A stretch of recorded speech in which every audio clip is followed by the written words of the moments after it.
Goeiemôre, dit is Dinsdagoggend die 5de Mei 2026 en ek herinner julle heel eerstens dat vanaand is dit Superklets aand en dit is moontlik gemaak deur al die mense wat my tydens uitsendings van die Bosberaad met Superkletse vergoed en daarom reël ek dan 'n ekstra aand een keer 'n maand vir hulle spesiaal omdat hulle ondersteun. So vanaand, Dinsdag aand, die 5de Mei 2026 het ons 'n Superklets aand waar ons gaan gesels oor die pas afgelope Rebelliefees daar in Douglas se wêreld, daar by Steyn Safaris. En ons gaan 'n bietjie gesels oor ons kultuur, jou Afrikanerskap, jou boerskap, jou taal en alles wat daarmee saamgaan en hoe lyk die toekoms van die Rebelliefees en gepaardgaande feeste in die land. Dit is 'n remonoriaat gewees om die groot kunstenaars in Afrikaans daar te sien en saam met hulle te kon beleef en jou inleef in ons taal, ons musiek en ons kultuur. Dan 'n verdere punt wat ek net onder julle aandag bring. Vandag is natuurlik Dinsdag. Môre styg alle brandstofpryse en ons sien dan ook dat petrol styg met R3.27 per liter. Diesel met R6.19 per liter en parafin in die groothandelprys met R4.22 per liter. Dit is aansienlike stygings en dit word natuurlik ook beïnvloed met die subsidie wat vroeër uitgereik is nadat die stryd die stryd daar in die Midde-Ooste afgeskop het en die straat van Hormuz dan deur Iran en daarna deur Amerika geblokkeer is. Dis hoe die prysstygings lyk. So vandag is die dag wat jy maar moet gaan volmaak en sorg dat brandstof aangevul bly. Nou mense, vir jare en jare was Europa uit die aard van die saak een van die groot rolspelers in die wêreld. Eerste Wêreldoorlog, die Tweede Wêreldoorlog, die oprigting van NAVO, die Noord-Atlantiese Verdragsorganisasie as teenvoeter vir die Warsaw-pakt of dan die Sowjet-republieke. En die twee magseenhede het mekaar geopponeer dwars deur die Koue Oorlog tot en met die val van die Berlynse muur hier in die tyd van 1979 min of meer. Ek is nie presies seker van die datum nie. En vir jare uit die Boereoorlog het Brittanje maar die gitaar geslaan, was hulle nou die supermoondheid in die wêreld en het hulle self gevestig oor beheer van haas alle transaksies in die wêreld. Alles vloei daar deur die groot banke in Londen. Die banke van die Rothschilds, die Rockefellers, hierdie elites, hierdie super elites wat die grootste rykdomme op aarde hanteer. Natuurlik, wanneer daar oorlog gemaak word, moet daar geld geleen word en dan is hulle verseker van hulle voortbestaan, want almal kan eintlik net by hulle geld leen. Maar daar het 'n klompie goed die afgelope tyd gebeur. Ek het 'n paar keer nou al gepraat oor wat is Trump se plan agter alles deur. En gister het ek gesê wel, die kanse dat die FSA vir NAVO gaan verlaat is baie goed. En iemand het toe opgekom en gesê, ja maar Europa het miljoene soldate op hulle eie en hulle het nie Amerika nodig nie. Wat natuurlik snerd is, ons weet dat die hele Britse weermag soos hy tans daar uitsien, nie Loftus Versveld se stadion kan volpak nie. Al die lande het hulle self staat gemaak op Amerika, dat Amerika sal inkom, sal help wanneer en waar dit nodig is, en het hulle eie begrotings, hulle eie militêre ontwikkelings afgeskeep.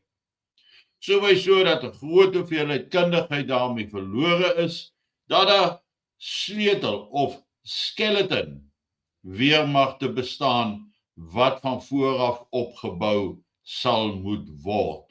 Nou sit jy nog met die immigrantenkrisis in Europa ook, en Europa wou nou juis hulle inheemse bevolkings vervang met hierdie immigrante wat instroom, en ek sê vandag vir julle, nie een immigrant gaan sy lewe op die spel plaas vir Brittanje of vir Frankryk of vir Duitsland nie. Nee, dit gaan neerkom op die inwoners, die oorspronklike inwoners van daardie lande, indien hulle ooit in staat sal wees om weer 'n mag te bou.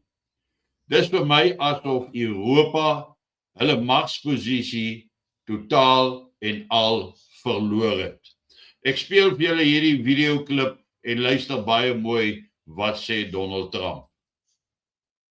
That's why I'm so disappointed in NATO, because this was a test for NATO. This was a test. You can help us. You don't have to, but if you don't have, if you don't do that, we're going to remember. Just remember this in a number of months from now. Remember my statements. They have an expression, a great expression. Never forget. Never forget.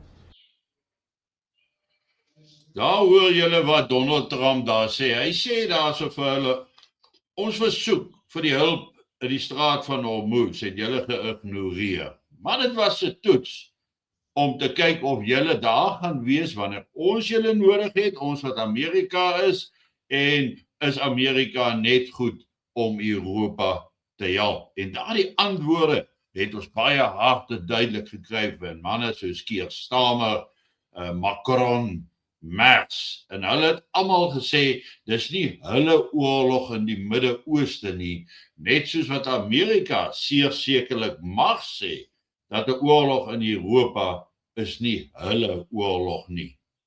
Tog is dit duidelik dat iets aan die gebeur is, asof daar 'n ontmanning gaan plaasvind van hierdie globalistiese elites. Maar kom ons kyk, wat sê Putin? Putin sê, he delivers a devastating blow to the Rothschilds. Our future generations will be born without Rothschilds chains around their wrists and ankles. A historic strike against the globalist financial empire. Putin breaks the Rothschilds chain. Russia becomes the first nation to expel the global banking cartel, defying the New World Order and reclaiming sovereignty. Discover the explosive details of how Putin crushed the elites' financial stranglehold. This is a revolution in the making. Don't miss it. Nou sien ons vir Trump aan die een kant, ons sien vir Putin aan die ander kant. Dis moeilik om te bepaal presies waar staan China op hierdie aangeleentheid, maar ons sien tog dat die yuan al meer vrylik gebruik word deur die ooste. Dis asof daar 'n nuwe blok mag aan die ontwikkel is. En dit is vir my duidelik dat Europa nie meer deel is van daardie magsblok nie.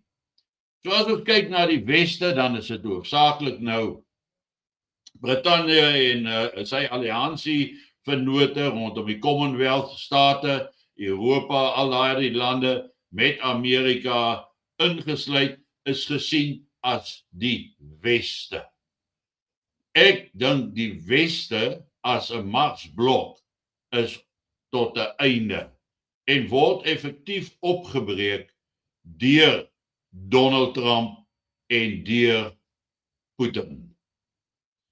So hoe gaan die nuwe wêreld dan daarna uitsien? Wie gaan die nuwe mag wees? En nou moet ons onthou dat soveel ouens wat in die mag van die hoofstroom media vasbyt en net glo wat hulle sê. Goed so, Amerika kan nie verloor nie. Hulle vliegtuie en wapens is die beste. Dat hulle 'n wêreldmag gaan bly. En daarvoor het ons geen versekering nie. Want daai tye van verandering tans is so groot dat 'n eens magtige ryk soos die Britse ryk absoluut nou totaal en al in die asse van verderf sit. Hulle sal nooit weer 'n wêreldmag raak nie. En of die Amerika of die Verenigde State deel gaan wees daarvan, twyfel ek. Ek dink Amerika, soos wat Trump aanvanklik gesê het, America first, dit gaan eerstens oor Amerika, dat hy baie meer vorentoe gaan fokus op die ontwikkeling van Amerika, maar dat hy eers hierdie globalistiese financial elites moes uithaal uit die proses uithaal uit die chain uit wat Amerika beheer, dat die mag weer in die hande van die mense beland. En ons sien dat Putin eintlik dieselfde gedoen het vanuit Rusland se kant, wat die Rothschilds daar verbied het. Ook die George Soros Foundations. Nou sien ons dat daar toenemende ontwikkelings in Suid-Afrika, veral in die Kaap, plaasvind, deur die Rothschilds, deur die George Soros Foundations. Dit is asof hierdie globalistiese elite 'n nuwe lêplek soek, waar hulle kan kom wegkruip tot die stof bedaar, of waar hulle dan hulle mag weer kan laat geld. En ek dink nie Suid-Afrika het 'n moontlikheid om te weier nie, want ons is so diep in hy skuldgreep vasgevang, dat daar niks is wat dit gaan verander nie. Maar ek dink, die magsbalans in die wêreld soos ons geken het, is op 'n einde. Ons gaan waarskynlik 3 nuwe hoofgroeperinge vind. Die VSA, Rusland en bondgenote, en China en bondgenote. Dit is die 3 groot magte wat vorentoe die kitaar in die wêreld gaan slaan. Dis my waarneming. Julle hoef nie daarmee saam te stem nie, maar kom ons hou dit dop en ons sal sien waar kom dit vorentoe uit. Intussen hou kop bo water met die stygende brandstofpryse en ek het nog geen verdere groot berigte aangaande die stakings van gister gehoor nie. Ek sal heel waarskynlik vroegoggend nog belangrike inligting daaroor ook ontvang en dan sal ek julle opdateer.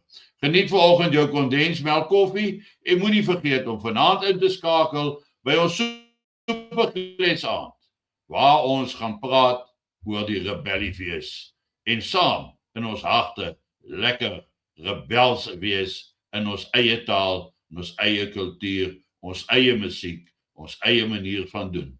Geniet daai koffie van jou.